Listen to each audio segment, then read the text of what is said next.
Hey hello నమస్తే. Welcome to our YouTube channel SSV stories. ఈరోజు మనం చెప్పుకోబోతున్న కథ పల్లెటూరి అమ్మాయి పట్నం అబ్బాయి పార్ట్ 91.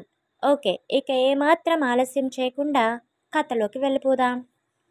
ఇంట్లో ఉండే పెద్ద హాల్కి ఒకవైపున ఉన్న సోఫా సెట్స్ అన్నిటినీ అడ్డు తీయించి పూజా మండపం అక్కడ ఏర్పాటు చేయించారు జానకి గారు. మండపం మొత్తం కూడా పూలమాలలతో మామిడి ఆకుల తోరణాలతో నింపేశారు. పూజా మండపంలో సత్యనారాయణ స్వామి పటాన్ని పెట్టి ఆ పటానికి అందంగా గులాబీ చామంతి పువ్వులు పెట్టారు. ఆయన పాదాల చెంత కింద భాగంలో ఒక కలశాన్ని ఏర్పాటు చేశారు. కలశం చుట్టూ కూడా పువ్వులతో అలంకరించారు.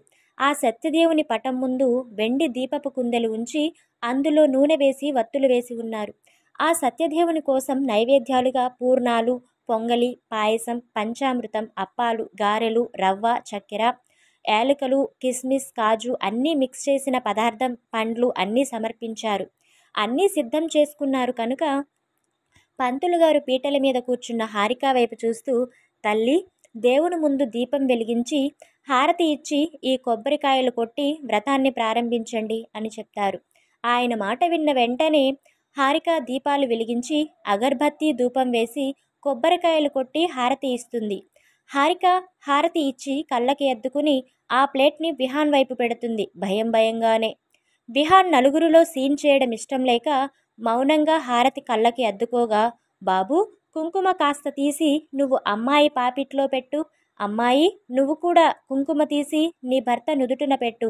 దేవుని కుంకుమ పెట్టుకోకుండా వ్రతం ప్రారంభించకూడదు అని చెప్తారు పంతులు గారు. ఆయన మాటలు విన్న విహాన్ లోపల పంతుల్ని పిచ్చి తిట్లు తిట్టుకుంటాడు. వెదవసంత అని. ప్రతిసారి నేను దీన్ని టచ్ చేయడం, ఇది నన్ను టచ్ చేయడం, ఇదే సరిపోతుంది. కుంకుమ పెట్టుకోకుంటే పూజ చేయకూడదా ఏంటి? ఓకే, అలా చేయకపోయినా ఎవరి కుంకుమ వాళ్ళు పెట్టుకుంటే సరిపోదా?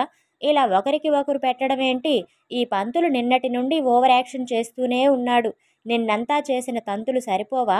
మళ్ళీ ఇప్పుడు కూడా మొదలుపెట్టాడు నన్ను విసిగించడం. నిన్న పెళ్ళికి అంటే ఈయన్ని పిలిపించారు.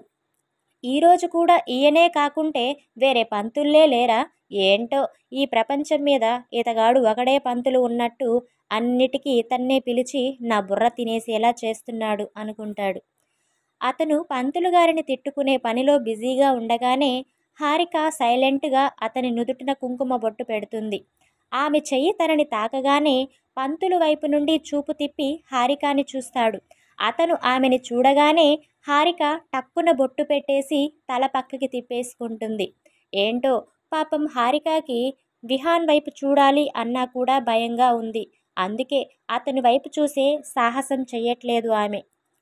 హారిక బొట్టు పెట్టడంతో ఇంక తనకి తప్పదు అని నిట్టూరుస్తూ అతను కూడా ఆమె పాపిట్లో కుంకుమ అద్దుతాడు. అతని చేత్తో కుంకుమ ఆమె పాపిట నిలవంగా హారిక మనసు పులకరించిపోయింది. విహాన్ మాత్రం ఏ భావం లేకుండా మొక్కుబడిగా పెట్టేసి నా టాస్క్ కంప్లీట్ అన్నట్టుగా కూర్చుంటాడు. అయ్యో బాబు, బొట్టు పెట్టేసి అలా కూర్చున్నావేంటి? నువ్వు కూడా కొబ్బరికాయ కొట్టు నాయనా అని చెప్తారు పంతులు గారు. ఆ మాటలు విని, అబ్బా, ఇదొకటి ఉంది కదా, నేను మర్చిపోయాను అని మనసులో అనుకుంటూ పైకి ఫేక్ స్మైల్ ఇస్తూ కొబ్బరికాయ కొట్టి దండం పెట్టుకుంటాడు. వాళ్ళ వెనుక సరళ, సత్యం, జానకి, రఘురాం గారు మిగిలిన వాళ్ళందరూ మ్యాట్రిస్ మీద కూర్చుని జరిగేది చూస్తున్నారు. అందరూ శ్రద్ధగా కూర్చుని ఈ వ్రతాన్ని వీక్షించండి. సత్యనారాయణ స్వామి వ్రతాన్ని చేయడమే కాదు, ఆ వ్రత కథలు వినినా సరే వ్రతాన్ని చేసిన వారికి ఎంత పుణ్యం వస్తుందో అంతే పుణ్యఫలం శ్రద్ధగా కథలు విన్న వారికి కూడా వస్తుంది. కనుక మీ మనసుని ఆ సత్యదేవుని మీద లగ్నం చేసి శ్రద్ధగా నేను చెప్పబోయే కథలు విని ఆ స్వామి యొక్క కృపని పొందండి అని చెప్తారు. అందరూ కూడా అలానే అన్నట్టుగా తల ఊపడంతో సంతోషం. అమ్మాయి, అబ్బాయి, మీరిద్దరూ ఒకరికి ఒకరు ఈ కంకణాలు ధరించండి. కంకణాలు ధరించిన తరువాత మాత్రమే కథలు ప్రారంభించాలి అని చెప్పడంతో వెంటనే ఈసారి విహాన్ హారిక కంటే ముందే తను కంకణాన్ని చేతిలోకి తీసుకుని నిన్న ఎక్స్పీరియన్స్ ఉంది కనుక ఈసారి సరిగ్గా ఆమె ఎడమ చేతికి కడుతాడు. అతని నుండి అంత క్విక్ రెస్పాన్స్ ఊహించని హారిక, ఆమెతో పాటు జానకి, రఘురాం గారు కూడా ఆశ్చర్యపోగా పంతులు గారు మాత్రం చిన్నగా నవ్వుతూ పర్లేదు బాబు, నువ్వు చెప్పకుండానే ఇవాళ సరిగ్గా కట్టేశావు. తెలివైన వాడివే అని అమ్మా నువ్వు కూడా కానివ్వు అనగానే హారిక తన భర్తకి కంకణధారణ చేస్తుంది. పంతులు మాటలు విని, హా మరి నేను క్విక్ లెర్నర్ని, ఏదైనా ఈజీగా నేర్చేసుకుంటాను. నిన్నంటే నాకు వీటన్నిటి గురించి ఏమీ తెలియక దీన్ని గెలవనిచ్చాను, కానీ రోజు ఇదే విన్నవుతాను అంటే నేనెలా ఒప్పుకుంటాను?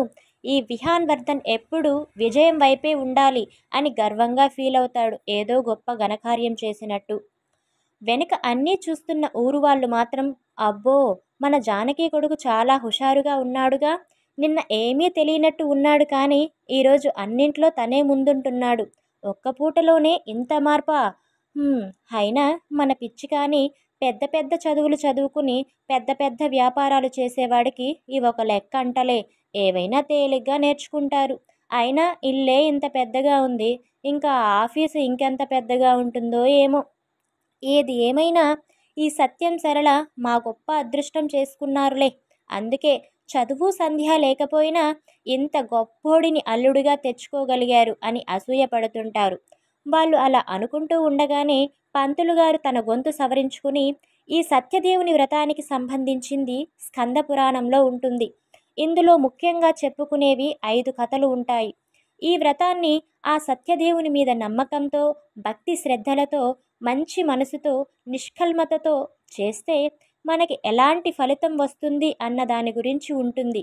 ఆ కథలు ఏంటో, వాటి యొక్క ఫలితాలు ఏంటో మనం ఇప్పుడు తెలుసుకుందాం అంటూ మొదలుపెట్టి 3 గంటల పాటు ఆ 5 కథల గురించి, వాటి వ్రత ఫలితాల గురించి వివరంగా చెప్తారు పంతులు గారు. ఒక్కొక్క కథ పూర్తయిన తరువాత దేవునికి కడ్డీలు, హారతి, కొబ్బరికాయలు సమర్పిస్తూనే ఉన్నారు. అలా 5 కథలు పూర్తయ్యాక చివరిగా దంపతులు ఇద్దరి చేత హారతి ఇప్పించి వ్రతాన్ని పూర్తి చేసేస్తారు పంతులు గారు. మధ్యలో సరళ, సత్యం గారు కూతురు అల్లుడికి కొత్త బట్టలు అవి కూడా ఇచ్చేశారు. నేను మరీ డీటెయిల్గా చెప్తే లాగ్ అవుతుందని ఇంపార్టెంట్వి మాత్రమే ఏదో నాకు తెలిసినంతలో రాస్తున్నా. తప్పుగా రాసి ఉంటే పెద్ద మనసుతో మన్నించండి.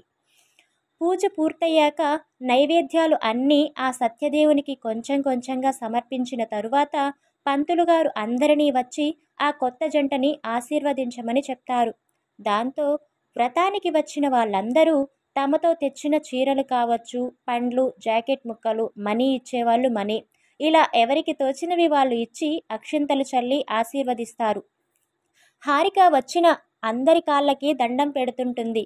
అది చూసిన విహాన్, దీనికేం పని లేదా, అందరి కాళ్ళు పట్టుకుంటుంది, ఓన్లీ మా ఇద్దరి పేరెంట్స్ కాళ్ళకి మొక్కితే చాలదా, ఇలా ఊళ్ళో వాళ్ళందరి కాళ్ళు పట్టుకోవాలా, ఏంటో ఇది దీని పిచ్చి అని మనసులో హారికాని తిట్టుకుంటూ, ఇది ఒకటే పట్టుకుని నేను పట్టుకోకుంటే మళ్ళీ నన్ను బ్యాడ్గా అనుకుంటారు, నేను బ్యాడ్ అయినా పర్లేదు కానీ ఇది మాత్రం మంచి పేరు తెచ్చుకుంటే నేను తట్టుకోలేను అనుకుంటూ హారికాతో పాటు తను కూడా కాళ్ళు మొక్కినట్టు నటిస్తాడు. కేవలం నటిస్తాడబ్బా, పట్టుకోడు. అందరి ఆశీర్వాదాలు తీసుకున్న తరువాత మనస్ఫూర్తిగా ఆ సత్యదేవునికి నమస్కారం చేసుకుంటుంది హారిక. తన మెడలో పడిన తాలికి, తన భార్య స్థానానికి ఎలాంటి ఆటంకం రాకుండా ఆ ఇంటి కోడలిగా, విహాన్ భార్యగా తను అందరితో కలిసి ఉండాలి అని, తన బావకి తమ మీద ఉన్న ఆ కోపమో, ద్వేషమో, చిన్నచూపో అవన్నీ పోవాలి అని తన మొర ఆ దేవునికి విన్నవించుకుంటుంది. విహాన్ మాత్రం, స్వామి నేను నిన్ను ఏమి కోరుకున్నా ఈ హారిక విషయంలో అది నువ్వు చెయ్యవు అని అర్థమయ్యింది. సో ఇప్పుడు నేను నిన్ను దీని గురించి ఏమీ కోరుకోను, కానీ నా బిజినెస్ మాత్రం ఇలానే ముందుకు దూసుకుపోవాలి, నేను ఎప్పుడూ టాప్ 1లోనే ఉండాలి అని కోరుకుంటాడు. వాళ్ళు దండం పెట్టుకోవడం అయిన తరువాత హారతి ఇచ్చి ఆ జంటని లేపుతారు. పైకి లేచిన తరువాత పంతులు గారి ఆశీర్వాదం తీసుకుని ఆయనకి సంభావన వాళ్ళ రేంజ్కి తగ్గట్టుగా ఇస్తారు. పంతులు గారికి కొత్త బట్టలు కూడా పెట్టి ఆయన తమ ఇంట్లో భోజనం చేయరని భోజనానికి కావలసిన సరుకులు అన్నీ కూడా దానంగా ఇప్పిస్తారు జానకి గారు. సత్యదేవునికి సమర్పించిన ప్రసాదాన్ని హారిక, విహాన్కి ఇచ్చి వ్రతం చేయడం వినడమే కాదు, ఆ దేవునికి సమర్పించిన ప్రసాదాన్ని కూడా తింటేనే వ్రతఫలం దక్కుతుంది అని చెప్తారు. దాంతో విహాన్, హారిక ఇద్దరూ ఆ ప్రసాదాన్ని కళ్ళకి అద్దుకుని తిని ఉపవాసాన్ని విరమిస్తారు. అప్పటికే సమయం మధ్యాహ్నం కావస్తుంది. ఉదయం నుండి ఇద్దరూ ఏమీ తినలేదు.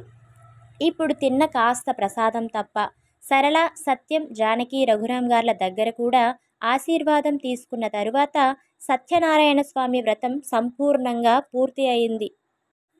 మొత్తానికి ఏ ఆటంకాలు లేకుండా హారిక, విహాన్ ఇద్దరూ వ్రతం పూర్తి చేశారు. తరువాత ఏం జరుగుతుందో నెక్స్ట్ పార్ట్లో తెలుసుకుందాం. మీకు కనుక మన స్టోరీస్ నచ్చుతున్నట్టయితే please like, share, comment and subscribe.